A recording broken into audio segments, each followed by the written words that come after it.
Annuity guarantees are based on the financial strength and claims-paying ability of the insurance company. No information presented today should be acted upon without meeting with a qualified and licensed professional. Obviously, by calling us now, you're just taking the first step towards protecting your retirement. It is important that you read all insurance contract disclosures carefully before making a purchase decision. Rates and returns mentioned on this program may vary based on state availability and are subject to change without notice. We need judges who serve we the people, not self-interested career politicians. This is Jenny Statting, wife of Judge Michael Statting, your conservative candidate for North Carolina Court of Appeals. Michael is a former prosecutor, sitting Republican judge, and a reservist in the United States Air Force. Michael is a lifelong public servant. That is why I'm asking you to remember to vote for Judge Michael Statting, your conservative candidate for North Carolina Court of Appeals. Paid for by the committee to elect Michael Statting. Michael Statting is a reservist for the United States Air Force. Use of job title does not imply endorsement by the Department of Air Force or the Department of Defense.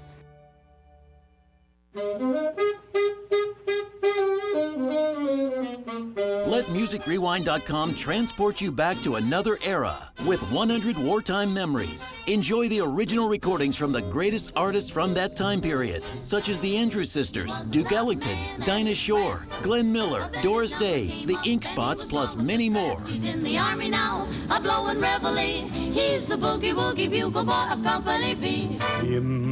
Order 100 wartime memories now at MusicRewind.com or call 800-206-5002 and pay only $21.98, an unbelievable value for 100 songs on 4 CDs. Plus, get a bonus of reduced shipping. Just enter or mention promo code WARTIME55. Go to MusicRewind.com or call 800-206-5002 now. Don't forget promo code WARTIME55. This offer is available for a limited time to U.S. residents only and cannot be combined with any other offer. If you want to talk about culture and politics without all the caterwauling, then you'll love Hertel Radio with me, your host, Andrew Donaldson, every weekday morning, 6 a.m. with a replay at 3 p.m. right here on the Big Talker. Catch it on the Listen Live tab on the app or watch on the Facebook page.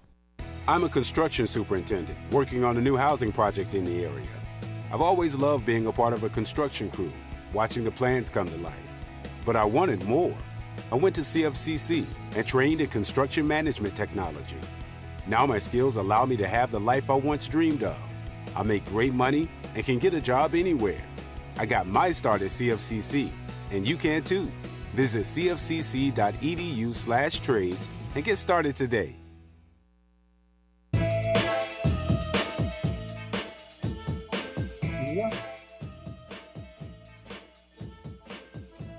Everybody, welcome to All Things Brunswick 2.0. Believe it or not, it's Tuesday night again. It's 6 o'clock, and our panel is assembled for another informative yet fun show. We've had windmills running all day to get the power up necessary to make this show go out there. And without further ado, my co-partners here, this is Bill Moore, and my co-partners are? You're a co-partner. Oh, I'll go first. Dan Roman, otherwise known as the Whirly Bird tonight. Mary Stillwell. All right, I'll take it off. Welcome to my world, folks. And we want to welcome you to All Things Brunswick.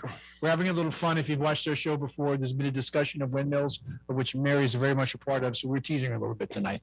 But anyway, stay with us. We've got a great show. And Mary, I think you're going to introduce our first guest, aren't you? I am. But before I do that, in honor of Women's History Month, I want to take a moment to recognize all the fearless ladies who do it all.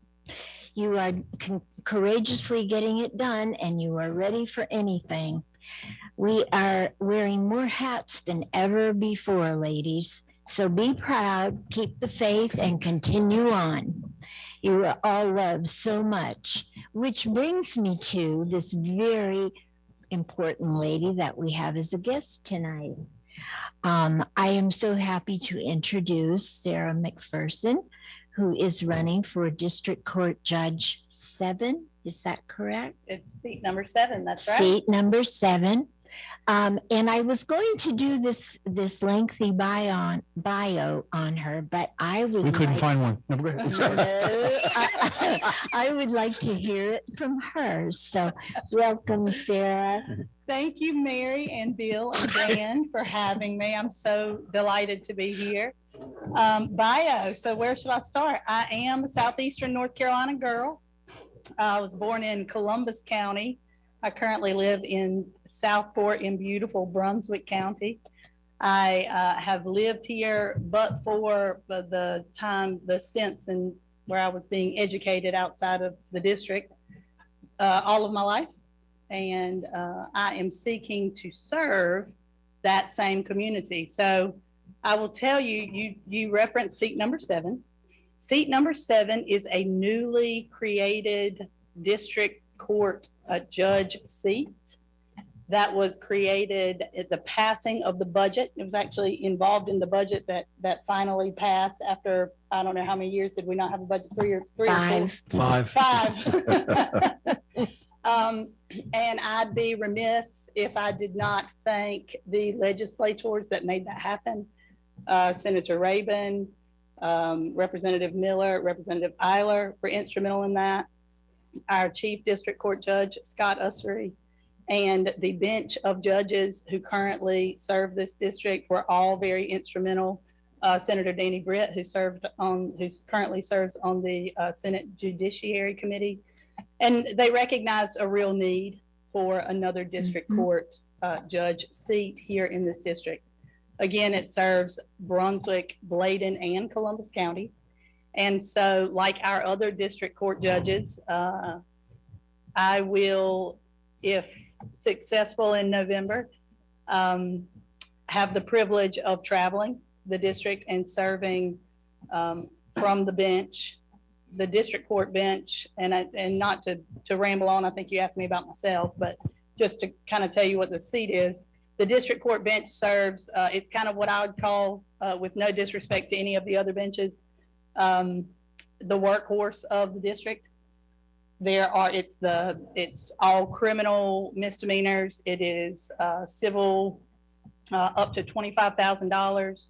It is all of our domestic family law courts. It's also child support. And so you've got a lot of courts running at the same time in 3 counties, which is the need for so many judges. Obviously, we know that Brunswick County is growing very rapidly. So I'm very honored to be a candidate for district court judge for seat 7. Don't you handle lawsuits up to like $25,000? Correct. I did my homework. You did. You did. Well, I think you're the perfect person for this. Thank you. And tell us a little bit about you. Okay. I am from a relatively large Columbus County family. Mm-hmm.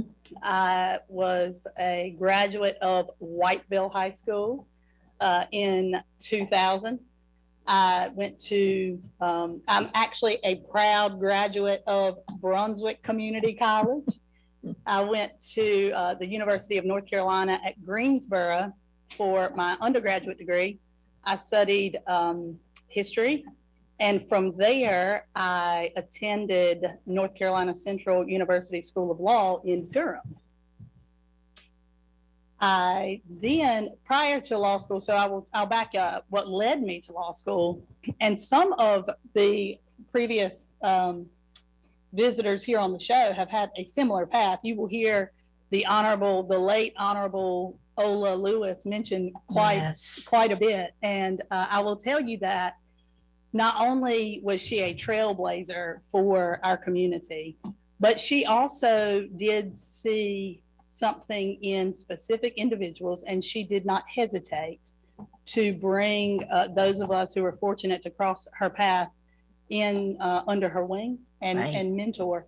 My career started in the office of Judge Ola Lewis.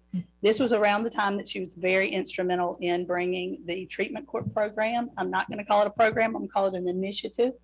One thing that people don't know about Judge Lewis is that she did despise the word program. She did. It was an initiative that was a rehabilitative effort for those who were dependent or addicted to drugs. And so I then started volunteering in her office at that time and became very close to her and learned a lot about that initiative, was very impressed with the innovation and her courage to really step out for those folks who are struggling with addiction. Absolutely. A lot of us know individuals who struggle with addiction. Yes, we do. And they get caught up in the criminal justice system. You can't save everybody.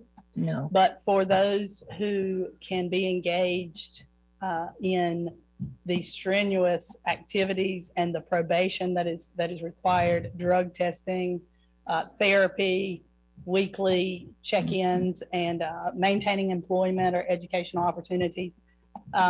So I was very proud to be a part of that at the very early stages.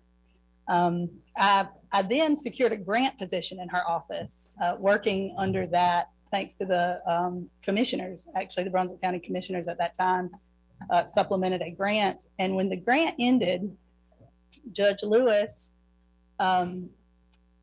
introduced me to the now Honorable Pauline Hankins. And so I was actually her legal assistant for some time. And I will never forget the day she came in. She was a very busy attorney. She practiced in every court on the district court level and was constantly rolling. And it was difficult to keep up with her. It still is, for those of you who see her on the bench. But she walked into the office one day and I heard her yell from her office. She said, "Sarah Mac, I filed for district court judge." I said, "Well, here we go." So we had a good time on the campaign trail at that time. And she, as you know, was successful. And it was at that time that I decided to go to law school. So post law school, I started a law firm. McPherson Law Firm was formed. I practiced in all 5 courts on the district court level. And shortly thereafter, I was given an opportunity to interview with our elected district attorney, John David, and made the courageous decision to, at that time, become the prosecutor, the specifically domestic violence prosecutor for Brunswick County. And I have been a prosecutor, currently still am a prosecutor in the office of our district attorney, John David. So that is wonderful. How appropriate that on today, Women's History Month, and today honoring fine women, that we should talk about Ola Lewis and Pauline Hankins and now Sarah McPherson. So I want to wish you the very best, but I can honestly say, knowing you as I have, I think that this suits you very well. I think that our county and the other 2 counties will be very well served. Yeah, They will be well served. Yeah. Thank you. You're very kind. Yeah. I appreciate that. Dan? Wow, she threw it to me and I wasn't even ready. Oh, sorry. I got a question. I I'm felt ready. like I was monopolizing It's you. fine. It's all good. So you talked about initiatives you've been a part of in the past. What initiatives would you like to install should you be successful in November? Great question, Dan. We are very, very fortunate to have a judiciary on the district court level that works very well together, that is very collaborative. And we actually are top 5 in the state for moving cases. So what recently the administrative office of the courts, Director Andrew Heath, along with our Chief Justice Paul Newby, have started an initiative to try to create greater efficiency within the court system. And what basically happened was we have this backlog, you can imagine, after COVID. Yes. There's a huge backlog because some courts were shut down. And I'll sidebar for just a minute, Dan, to share with you that in our district, when that happened, and all across the state, courts are shutting down and they're just closing the doors and saying, "Oh, we can't do this," because everybody was in panic mode, right? Yeah, they were. Yep. And we got together, Judge Disbrow, Clerk of Court Jim McCallum, the Chief District Court Judge Scott Ussery, of course, the elected district attorney and others, the sheriff, Sheriff Ingram, and others got together and said, how are we going to continue to serve our community and not close the courthouse? And we started doing some very interesting things. Here in Brunswick County, we would pop up tents outside for traffic court on those big administrative court days where you just do traffic minor violations. We'd pop up big tents and we'd all go outside. We took the clerk outside, the DA, the assistant district attorneys were outside, defense attorneys would come outside in some cases.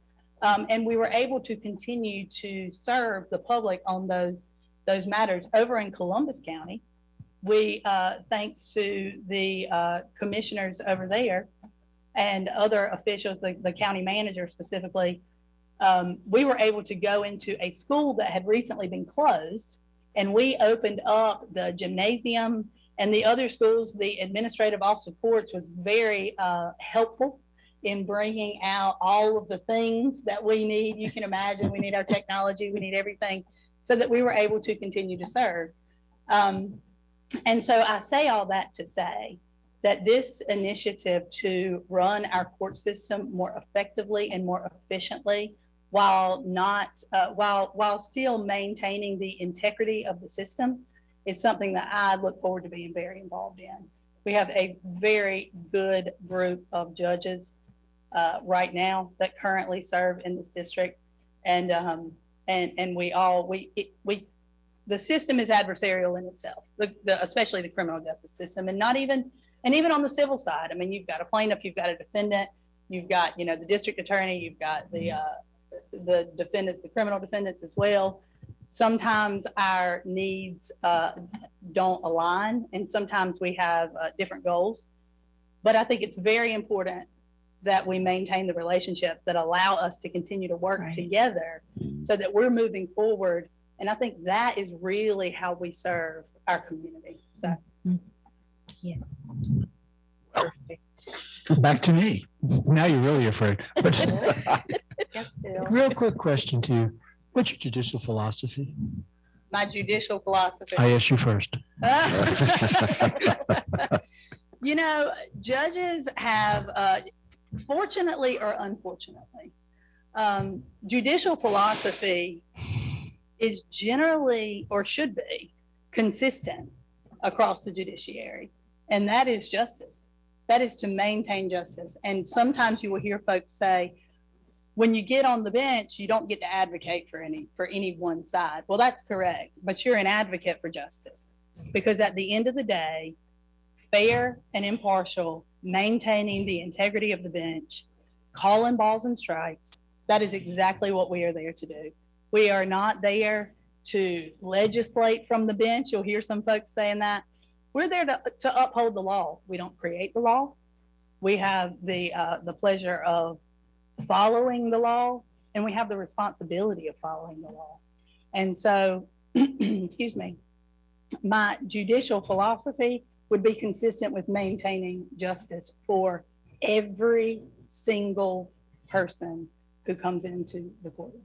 And I'll tell everybody listening, knowing this woman for better than a year now, I believe every word she's saying. She will do her level best to be fair and impartial and follow the law. Thank you, Bill. That's true. And sometimes it's not popular, and sometimes folks are going to get upset. But if you can look yourself in the mirror in the morning, well, That's right. I think most of you, Dan, we just met today.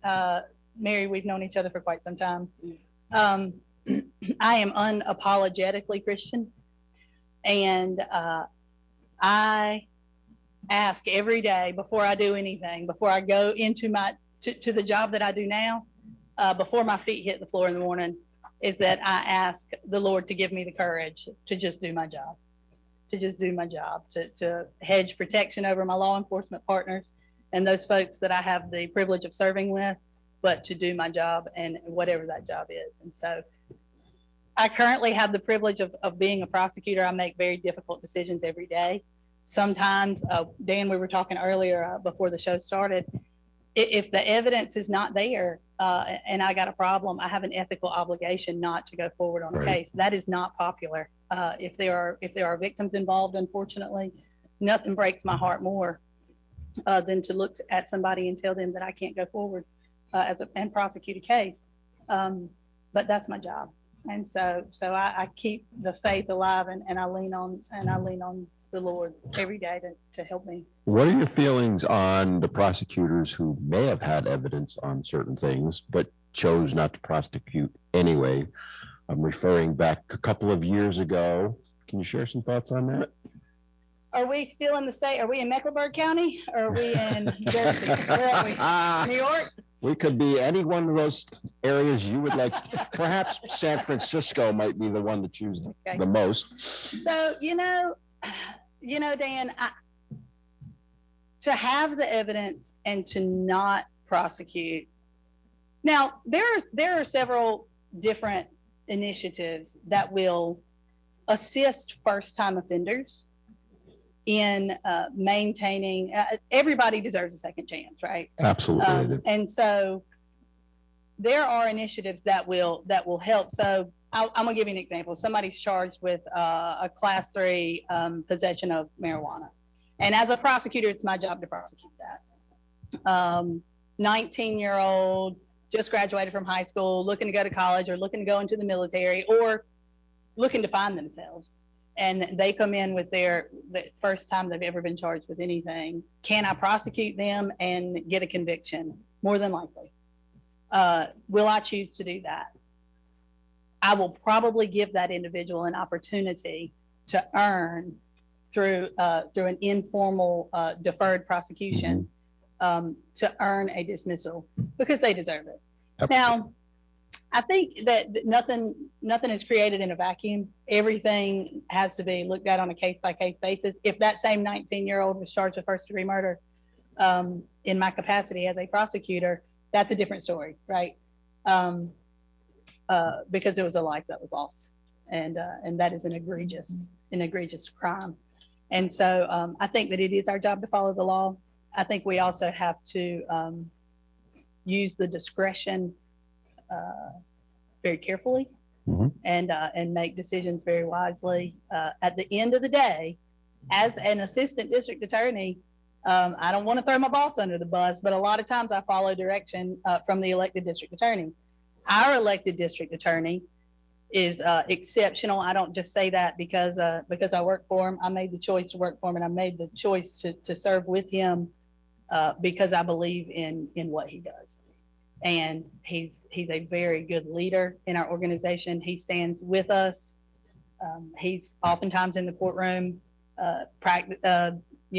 in trial on obviously some of the biggest cases. And so we all have marching orders to follow. I'm very grateful that I serve at the pleasure of an elected district attorney who believes in everybody that he hires, and that we're given that discretion. And we don't take that lightly. We all feel the same, Mr. David. We do. Couple of questions. First of all, if anybody wants to know more about you or they may want to contribute to your campaign, how would they do that? I do have a website. It is Sarah McPherson for Judge.com. All of that information, donation, contribution information is on there. My email is on there. And a little bit more about me is on there. I think there's some pictures. Is that right, Nick? Yes. Some pictures on there. So yeah, and I would welcome anybody. Obviously, I'm at a lot of different events, and I love meeting people. I really appreciate y'all having me here, and I will say that I do think it's important that the folks that I've had the pleasure of serving as a prosecutor and will continue to serve on the bench know who I am. But I love knowing who you are. I love knowing the people that I serve. I think it's very important. So I love meeting new people. I welcome the opportunity to meet new people. So if you see me, please don't hesitate to chat with me and just approach me. One comment, Sarah. You know the old saying, it's all in presentation. You present yourself exactly the way you feel. And that is such an absolute trait. I mean, and refreshing. It really is. That was the very first impression I got when I met you a long time ago. And I've had the pleasure of getting to know me. And every time I hear that quote, I think of you. Wow. So, Thank you. I believe that Mr. Bill is getting real antsy. You has a question. The question is coming. Judicial philosophy wasn't tough enough. Bill? That was the easy This one. one's much harder. The question I ask everyone who comes to the show, Oh, okay, tell us something about you that nobody knows. And I would tell you up front that I now know that the lieutenant governor of our state likes to go to real train yards and watch trains go back and forth. We have a judge that can do a 6-stanza poem from memory. We have another judge who can actually play in a church band. We have other people who are swimming champions. So tell us something about you that nobody knows.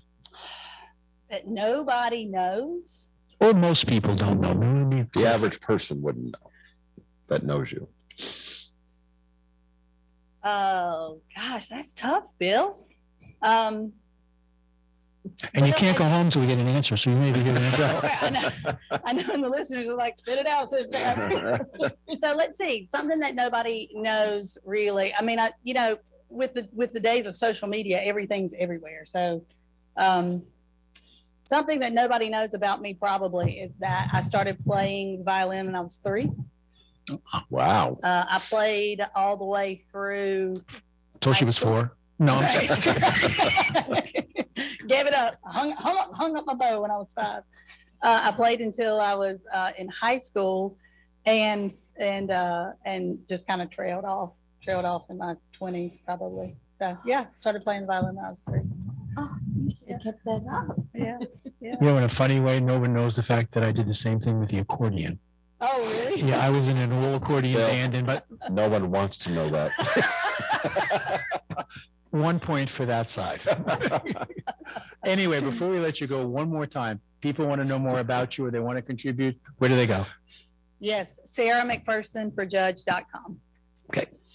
TK, it's time for us to pay a few bills. So if you can give us a short break here, we'll come back and bring on our next guest. Thank you for being with us. Thank you so We much. appreciate you It's coming. Truly an honor and a privilege.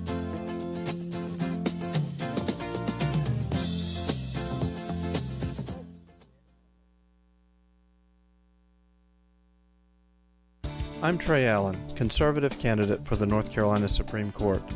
As a Marine Corps veteran, practicing attorney, professor of law, and father of 5, I want to pass on the precious freedoms that we inherited to the next generation. For that to happen, we need judges who will faithfully apply our Constitution and our laws, not rewrite them to achieve specific outcomes. If you share my commitment to liberty, please vote Trey Allen in 2022. Paid for by Trey Allen for Justice. Veteran Awareness, sponsored by You Are Not Alone. Today's average veteran suicide rate is 20 suicides per day. If you or a veteran you know are in a crisis situation, please call 1-800-273-8255. As with most veteran services, this is a confidential and no-cost call. Most importantly, we care. Please call 1-800-273-8255. And thank you for your service.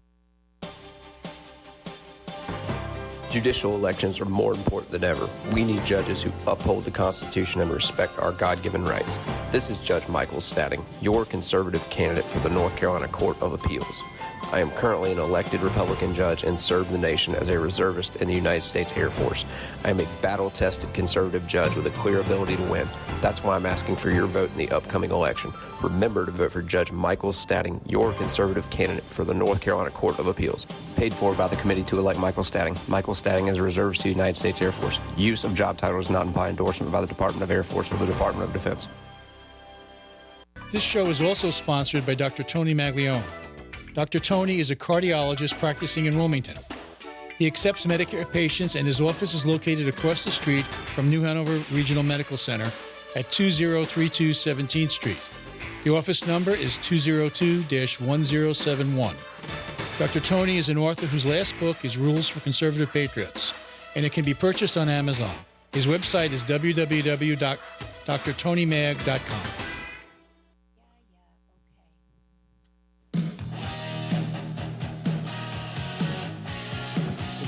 birthday.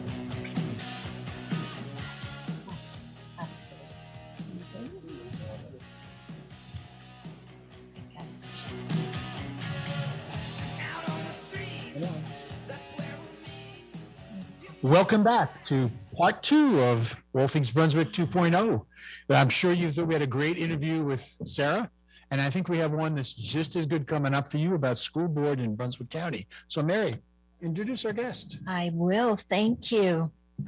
I would like to introduce the police chief of Southport, our chief, Todd Coring. I'll tell you just a little bit about him. He's a graduate from South Brunswick High School and Brunswick Community College. He began his career with law enforcement in 1999. He rose to the rank of lieutenant with the county sheriff's department. I remember Todd working with the DARE program when I first moved here many years ago. He actually was the North Carolina DARE Officer of the Year, right? Yes, ma'am. Okay. He is a volunteer fireman with the Southport Fire Department, and you've been with them since what, 1990? 91. Yep. Yes, ma'am. And he is a member of Generations Church of Southport, where he enjoys serving with the children's team, ministry team. Mr. Coring served 2 terms with the Southport Board of Aldermen. And the second term, I think you were Mayor Pro Tem. Yes, ma'am. And he served on the planning board prior to that. He is now running for the school board in Brunswick County. And thank you so much for joining us. Well, thank you for having me. Why did you decide to run for school board, Todd? Well, I appreciate that wonderful introduction and for you folks having me tonight. So why I ran for the school board, I've actually been thinking about it for quite a while. I know it sounds like I'm busy. I have a lot of people that ask me sometimes, when do you stay home or do I sleep? And, yes to all that. But just my grandparents raising me, they would tell me not to sit on the sidelines. If it's easy to sit on the sidelines and, side chair quarterback, if you will, things, but to get in the game is what my grandma used to tell me a lot. So that's kind of why I'm here. I have, as you heard, I've served on the municipal board in Southport and served in different capacities there, and also with the state DARE program. When I was with the sheriff's office early on in my career, I did serve in the DARE program. So I taught it was 11 of the elementary schools at that point. I was teaching. And that was some of my best times in law enforcement, was teaching kids and interacting with them and being in the schools on a daily basis all week. So that was very fulfilling. And so, I thought about the school board early on, even when I was working with the sheriff's office, when Charlie Miller was a board member, I would talk to him sometimes about it. And my daughter is a school teacher now. So I hear her foes and woes about things that are going on that side of the house. And got a goddaughter in the elementary school and nieces and nephews. So just hearing everything that's been going on lately, I just thought a little bit about it when Charlie was appointed, or when he won his seat and they appointed. I came out then and submitted a letter then. So I was interested and talked about it early on. So now that it's come up, I thought I would put my hat in the ring and just see what I could do to try to help out. Great.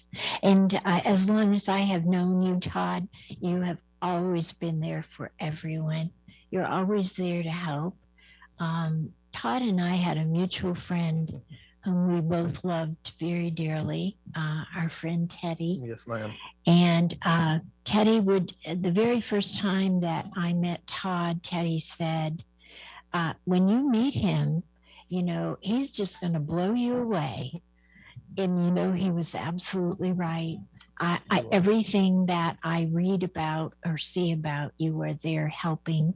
And a lot of that is with young people. Sure.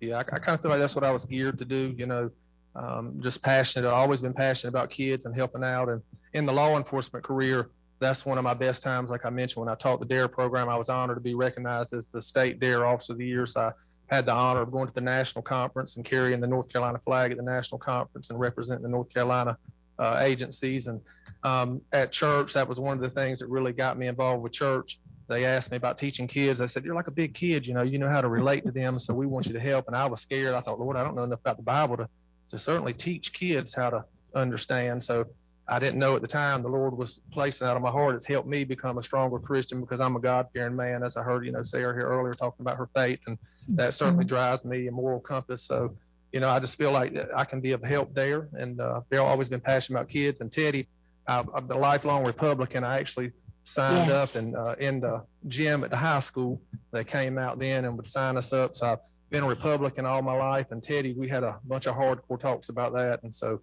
he was definitely a good friend. Yeah, so, he was the best. Yes, ma'am. We'll let you go there, sir. All right. So tell us, first of all, thank you for all your service. There's so much of it. I don't know how to best thank you.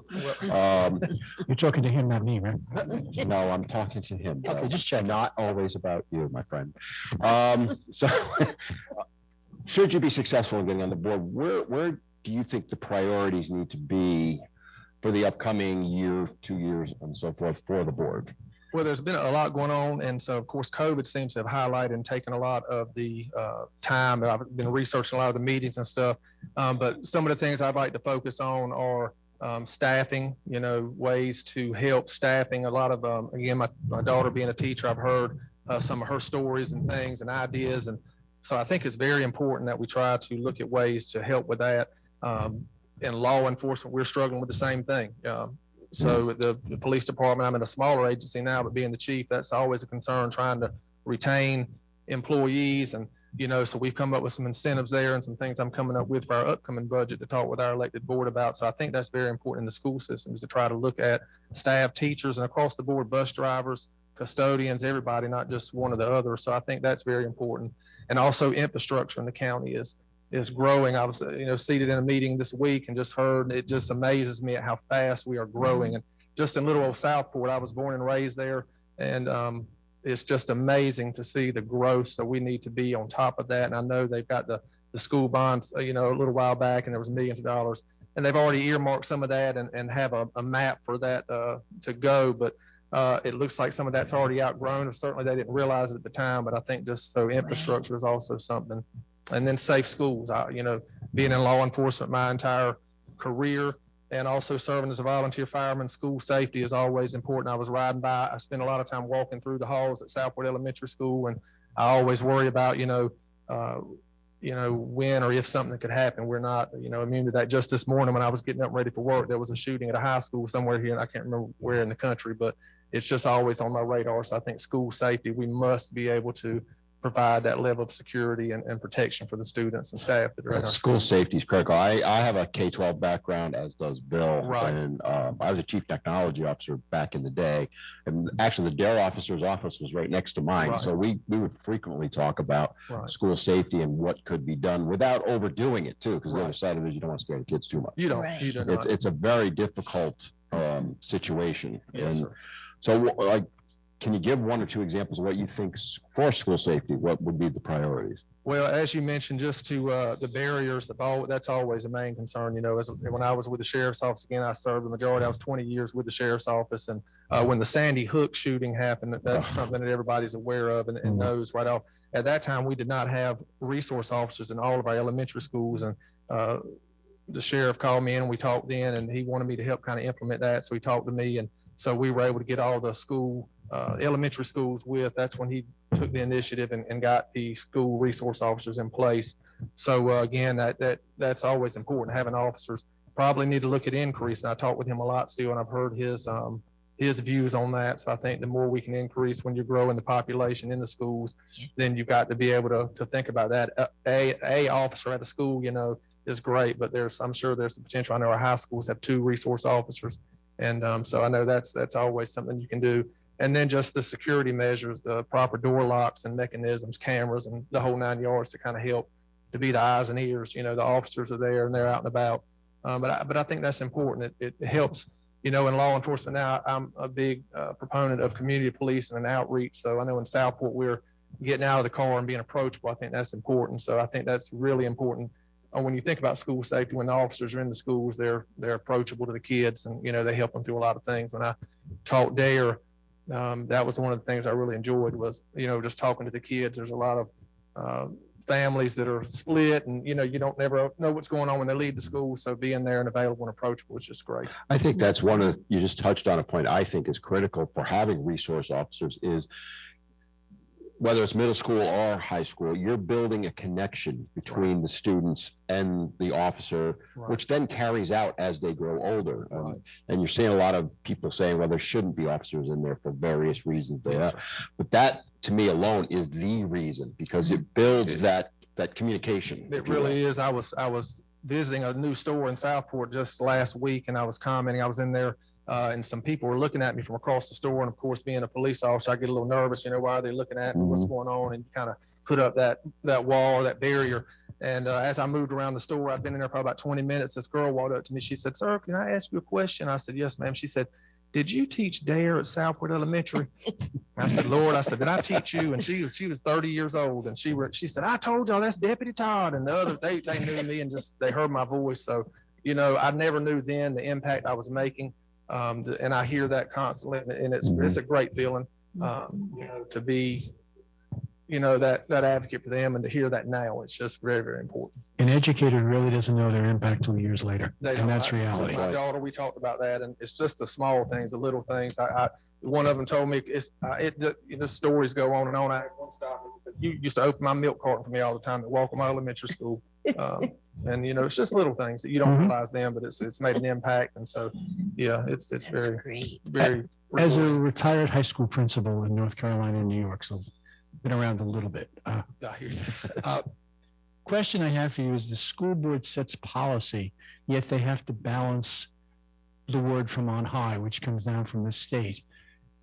How do we maintain local control at the same time we're dealing with mandates coming down that are very often unfunded and very often left-leaning? Let's be straight about it, okay? How do you as a school board member deal with that?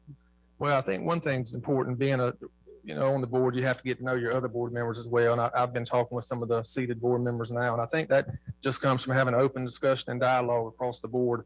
I know you're confined and constricted to some degree, but there's ways that you can still kind of drive that, on a local level. And I think that just comes from open dialogue and communication with parents. I think, the parents' voices need to be heard, and that's important. And you do have to balance that.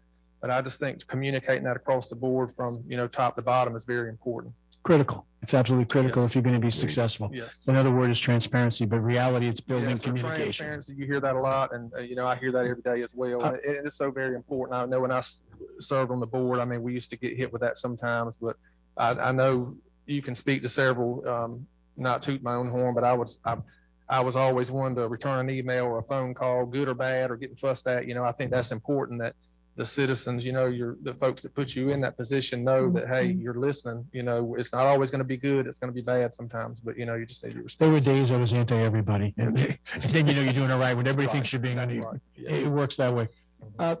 One of the things that, and I'm going to suggest something to you that has been my bailiwick, and it's going to put you on the spot, and that's the way I do things.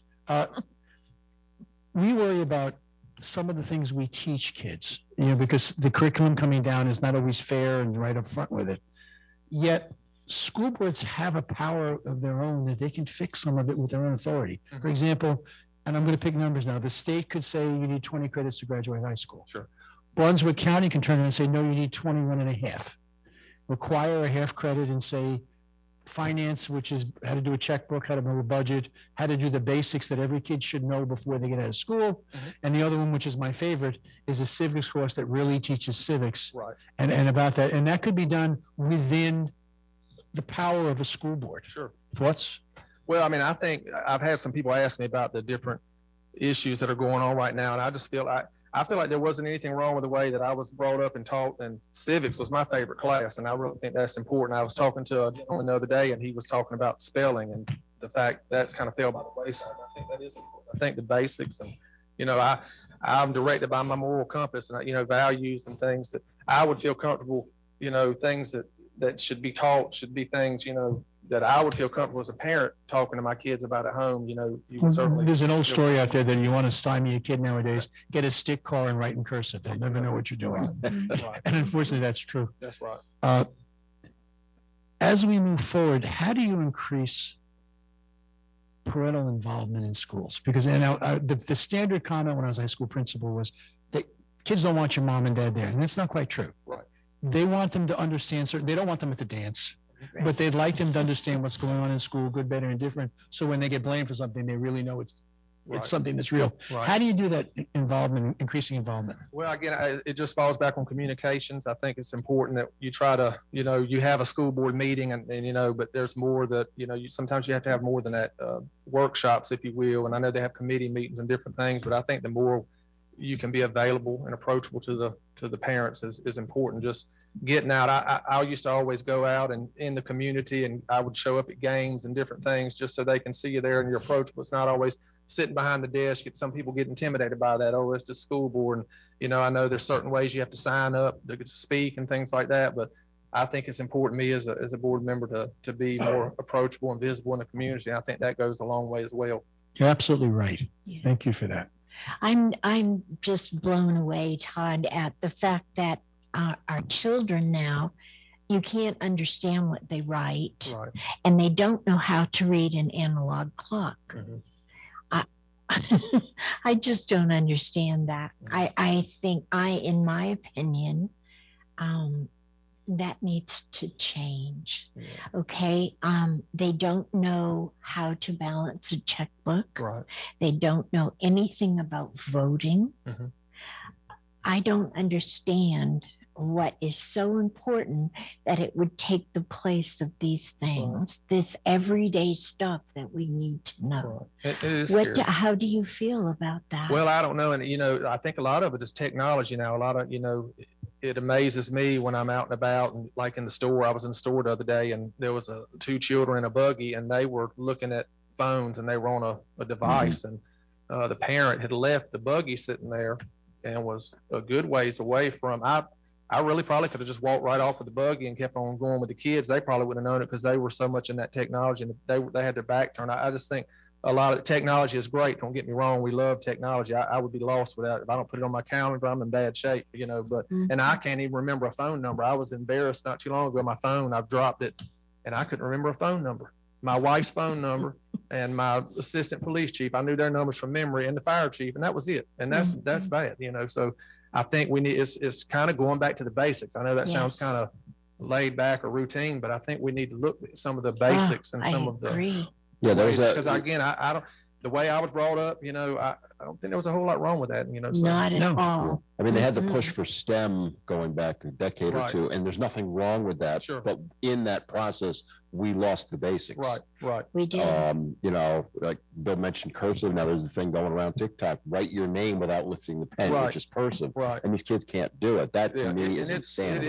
It's overwhelming. Just a little bit of time that I've signed up, and I'm trying to cram, and you get nervous, especially when you talk to people, because oh Lord, what are they going to ask me? I'm not going to say that right. But there's so much. It's overwhelming to see so much that's going on, and the concern that a lot of the parents have. So, but I think the basics is where do it you starts. hear that a lot? I think other people don't discuss this with me, so I think, well, maybe I'm the only person who feels this way, but I hope not. I don't think so. Like I said, running, I've had several people reaching out to me, and I'm on social media, just on Facebook. That's where a lot of my interest, that's the first thing I put out when I signed up, is Facebook, because I get a lot of feedback through Facebook Messenger and stuff, and it surprises me at some of the questions that I'm being asked. And there is a lot of worry, and parents want to be involved. They're just a little scared right now and intimidated. And then, of course, COVID has hit so hard. It's kind of pulled them back, and they feel like they've been kind of, and it's nothing that the school board now has done. They're doing a great job. I mean, yes, they have. I can speak on behalf, serving with the city of Southport. No one knew how to handle COVID. We did not know. We practiced. We know what to do with a hurricane or the fire alarm, and here goes off right now. We know to exit out and wait on the fire truck, or stop, drop, and roll if you're on fire. But COVID was so, it took everybody, by surprise, and nobody knew. So a lot of parents, they are concerned, and they're worried, and so they're reaching out. So I think that's important that they continue to reach out, and that we be responsive to that. And great. You can't fix everything, and you're not going to make everybody happy, but just a response, I think, is important. Yes. What are your thoughts? One of my big bugaboos in my entire career was the emphasis on college and not necessarily vocational skills. Right. And the reality is not everybody needs to go to college or should go to college. That's real. But we need to have real programs out there for kids so that they're not doing $7 an hour jobs. They have a skill they can go out there and market. Thoughts? I think that's very important. Again, at the last school board meeting, they were talking about what's going on here at the coast, which is right here close to us, that building. And the more that they are trying to take that approach and make that available, I think it's important, because when I graduated high school, I was in a divided home, and I was like, I'm not college material. I wasn't ready to go right into college. I needed to get right into the workforce, because I was worried then about benefits and insurance, because my parents they had split up and they had remarried and moved, and here I am graduating, and what am I going to do? So I jumped right into the first job with the city just to secure that. But some of that stuff that I was able to do, I kind of learned in high school, because they did have some of the mechanics and different things going on at South Brunswick High School then. But I think it's really important, and I'm hearing more of that they want to see more of those types of programs available to kids, because you shouldn't feel bad because I want to be a mechanic, but is that just important if somebody wants to go get a 4-year or 2-year degree? I mean, everybody can't do that, so that is also intimidating. So I think it's great. The more that we can make that available and try to build on that would be great. I also think we should take a few seconds and give the county commissioners and the school board credit for BCC. Yes. It is the second year in a row they're the #1 community college in the nation. Right. And they offer some great programs. And thanks to the work of the commissioners working with the community, it's free for anyone graduating high school. Well, when I was coming up, a lot of it was like, oh, it's embarrassing almost if you went to the community college. Oh, everybody wants to go to universities, but that's not the way now. My daughter even told me then she wanted to rush off, and she went and graduated NC State, and she did the whole college thing. But her about 3rd year in, she said, you know what, because we tried to convince her, me and my wife, to go and do 2 years here. And then she said, I should have listened, and you hear that a lot. But you're exactly right. We have a great community college. As I paid that 3rd year tuition, I said the same thing. I wish you had listened. Yes, sir. So. Well, I think that the kids at times feel pressured too, that maybe this young man wants to be a plumber or an electrician. Right. And maybe he doesn't want to go to college in Chapel Hill or whatever. Yeah. So I think that has taken some of the pressure off our local kids as well. It does, yeah. And the thing with that is those kids are going to be the ones that end up making more money anyway, because there's such a dearth of that profession, whether it's plumber, all of them. Well, there's such a need. There absolutely is. Well, and there's kids that they're wanting to do something. I mean, there's nothing wrong with wanting to be a fireman or a policeman, but those are considered like lower end jobs, or used to be. I mean, certainly not now. And that's certainly, a whole different, discussion. But I mean, just at our volunteer fire department, we started offering classes at the fire department. We started a junior program it's probably going on 7 or 8 years ago. And we go out to the high school and say, hey, if you want to start and be a fireman, you can come down. And it's a good way for them to get involved. And, because when I was in high school, I mean, I wasn't really involved in sports a lot. My brothers and sisters were, and I was the youngest. And somebody just said, hey man, they're going to burn a house and come watch. And I did. And here I am still serving now. And, so we offered that program, and we brought in, juniors and seniors, and they're able to get in and start. And some of those are in the career field now. They started with us doing it, as a volunteer hobby type thing. But if you make it available, I'm sure it will. I believe that you and Charles Drew is the chief in Southport, and Todd is the assistant chief. And I think that you have one of the best fire departments in the area. We try. Absolutely. And I do volunteer that. I heard a lot of people say, well, how in the world are you the full-time police chief and the fire chief? So I'm volunteered. It's just like a hobby, to me. I'm thankful now we do have career firemen there. Charles is the career fire chief. We have a career operations chief. And so I'm a volunteer. I was able to rise through the ranks and elected by the members. And so that's how we got to where we are now. So, okay. First thing I have to ask you is, if someone wants to know more about you and someone wants to donate to your campaign, how do they do that? Well, they can reach me at tcoring@gmail.com. That is my email, gets to me the fastest. And then I also have a Facebook page, Todd Coring for School Board, and you can message through there with donations or anything. I haven't stood up an actual web page or whatever at this point, but I'm thinking about doing that as well. I had some people say, well, we'll just give it directly to you. There's so many scams and different things going on. So wanted to make sure I've got that, secure and ready. So if I launch that, I'll certainly get that out. But tcoring@gmail, Also, I've got some cards and my information, phone numbers available on my Facebook page, Todd Coring for School Board. You know, I notice as I look at the people running throughout the campaign and various issues, there's an awful lot of people that serve the community that have decided to take the next step and serve at another level. Right. And I commend you for that. And why is it that so many of you who serve the community want to take the next step and continue to serve? Well, I had that conversation. My mom actually said, why in the world would you want to, why would you want to put yourself out there? But again, I guess it's just something embedded in me. Even like I said early on, when I was still serving on the city board of aldermen, I had a conversation a couple of times with Chief Miller. Then we worked side by side a lot, and he's been a great mentor and sheriff. And so, I said, I think I might want to go larger one day. And I started talking to him about the school board a little bit and following it. And then when my daughter started teaching, and I'm hearing her talking, so I just started looking at that. And I don't know, I love the county. I love the citizens. It's been good. I'm born and raised here. I'm blessed. And I just want to try to help out. And that's just what I feel like is in my heart, is to help. And that's where I'm best. So I just want to try to. And it's obvious. So this is me. I'm an open book. I don't try to. Well, good. Now we're going to ask a lip service, but it is what it is. Now I'm going to ask that open book a real hard question.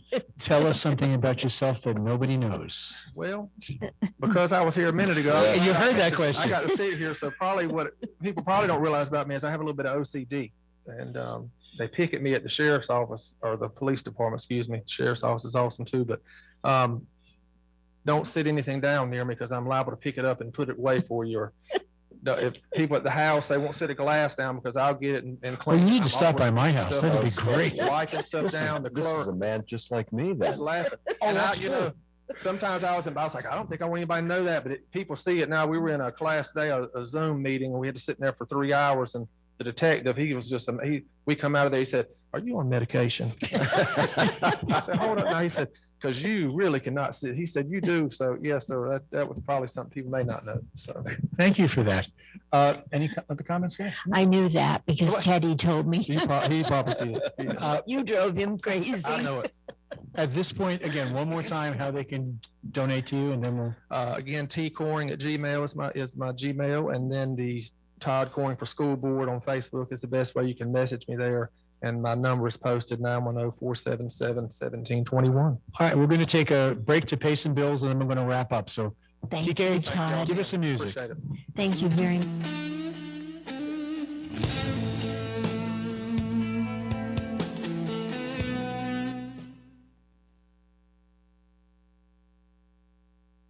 Our founders expected judges to apply, not make, our laws.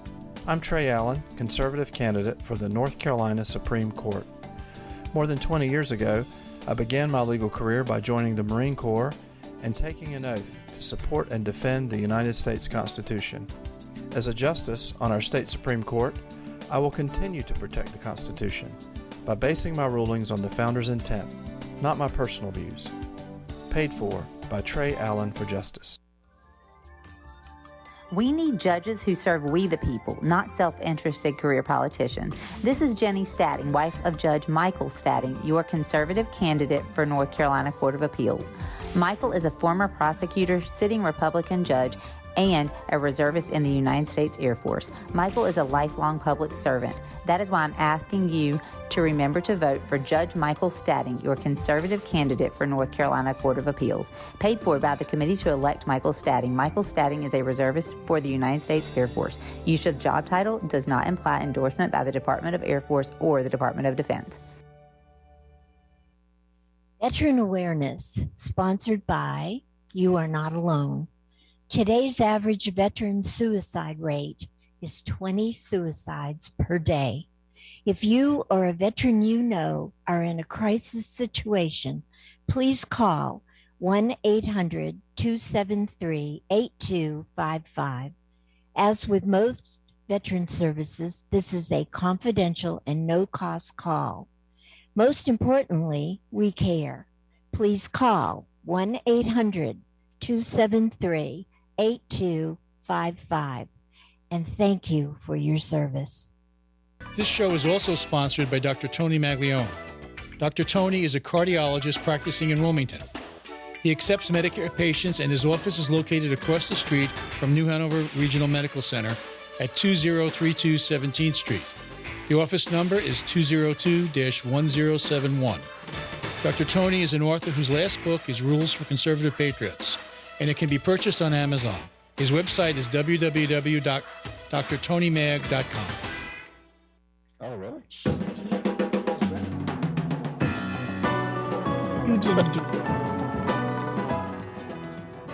Welcome back, everybody, as we close down our show. We don't have a lot of time left, but I thought we'd explain something to you. If you have not been aware, you know that last week, the General Assembly filed a case with the U.S. Supreme Court to try to overturn the congressional maps that were forced down by the state Supreme Court. Well, our Chief Justice of the United States Supreme Court put a ruling out, and basically what he has said, and I don't necessarily disagree with it, is that the maps that were written for the congressional seats will stand for this election. And then what will happen is in their next term, they will take the time to review those maps and review both sides' arguments, and they will come up with a decision how this would affect the 2024 election and beyond. Right. So I think that makes sense, because if they did something now, it would throw everything into chaos again. Yes. Because we'd have to redo everything. We'd have to redo the filings.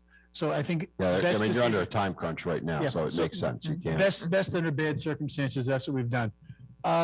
I guess, guys, it's about time to wrap it up and play some music to go home. So. We had a great show. I mean, we kind of spun out of the control sometimes, but we did well otherwise. Welcome to my world. Spin on everything. Anyway, we hope you'll come back next week and watch All Things Brunswick. This is Bill Moore. Mary Stilwell. And Dan Roban. Wishing you a great week, and see you next week. Thank you. And I'm proud to be an American, where at least I know I'm free. And I won't forget the men who died, who gave that right to me. And I gladly stand up next to you and defend her still today. 'Cause there ain't no doubt I love this land. God bless the USA. God bless the USA.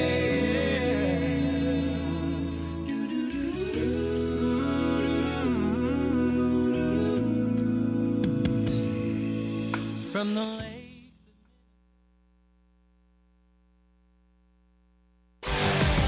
Bringing you the best local talk radio shows, Wilmington's Big Talker 106.7 FM, WFBT, Carolina Beach.